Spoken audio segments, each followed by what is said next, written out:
She joins in and swims along. There's Claire swimming. I can see her now. With her floaties. Yeah, with her floaties on her arms.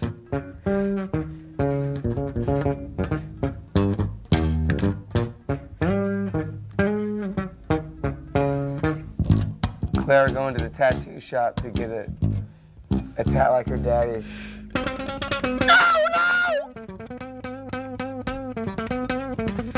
She wouldn't go. She doesn't want one. Too young. Yeah. But you want a tattoo of fashioned after one of her drawings. Yeah, because she's such a great artist. If I could ever approach, see, little kids, I just love little kids, and little kids are the best musicians and the best dancers and the best writers, performers, drawers, because, you know, they're not thinking about worrying about what anyone's going to think about it. They're just going straight for the expression. So, you know, the best thing a musician can be is a little kid.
I think that the Indian guys that play sitars and stuff like that, they do it all the time. Like they have a droning note and then they play a melody. Right. So it's the same thing of just droning and then doing something on top, you know?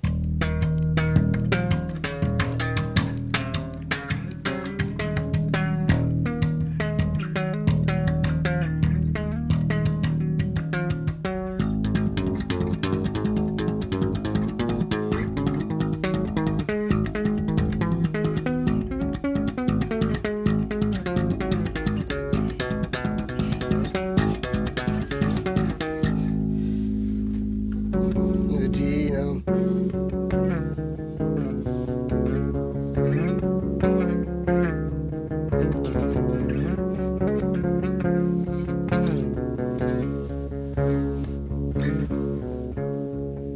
Like that. Sounds good. The droning note. The one note is always droning.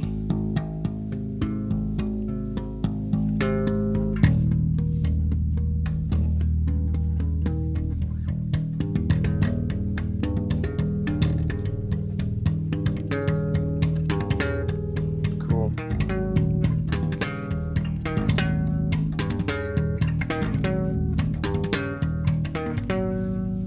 Nice. I like that. Thank you. I like that syncopation a lot.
it's good to be able to sing the same note that you're going to play, because, you know, because if you can, I think probably a really good way, sometimes if I'm trying to think of something and if I feel like it's just not flowing naturally, instead of trying to play it on the bass, I'll just sing something cool in my head, you know, because it's kind of, that's easier sometimes. You can just sing any old nice thing that you like in your head and figure out how to play. You know, that's just like learning something off a record or something, if it's already there sitting in your head for you to copy. Elaborate on how you achieve synchronicity with a fellow musician. Specifically, let's say a drummer, because it's so rhythmically Well, I mean, first based. you just have to, for me to play with a drummer, you know, I have to just listen to the guy, and instead of like the best way to come into a jam with any other musician, but in this case we're talking about a drummer, is not coming in with, unless it's a situation where you have something written and you want him to play it. If you're going to jam, which is what I usually do when I play, you know, unless I'm doing a show and playing songs that are pre-programmed, you know, with room for improvisation in them, the main thing is just not to come in with an attitude of you already know what you're going to do. You have to come in and be open and listen to what's happening in order to fully, you know, create the telepathy that you need to have with another musician in order to improvise with him. And if you're me and you're jamming like me, if you were me, you're pretty ignorant about a lot of things about music, and you don't know a lot about chord changes and stuff like that. So you just kind of, you know, jam on you know, modally, and you just do what you can, you know.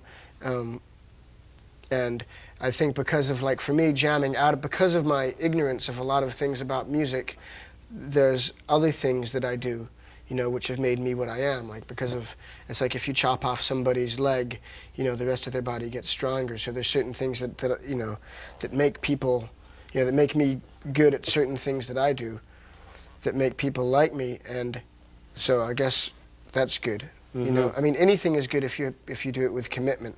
But you know, the more, I'm just saying, because I know so little about techno things in theory, it doesn't mean that that's a good thing. It means that I make the best with what I got and I jam with what I've got. But if I knew more about technical things in theory, then I would just have more options with which to express myself. So I don't want anyone to think that I'm like saying it's great to be an ignoramus. I'm just saying that that's what I am. So I just do my very best with what I've got. And you've done that too. Yeah, but I would love to learn, you know, other things about music, so well, I could do other things. that's where I'm at right now musically too. I just want to understand the universal language, you know. So like math can articulate.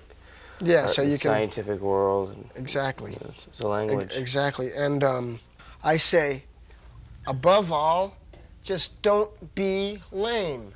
Be true. And don't be lame.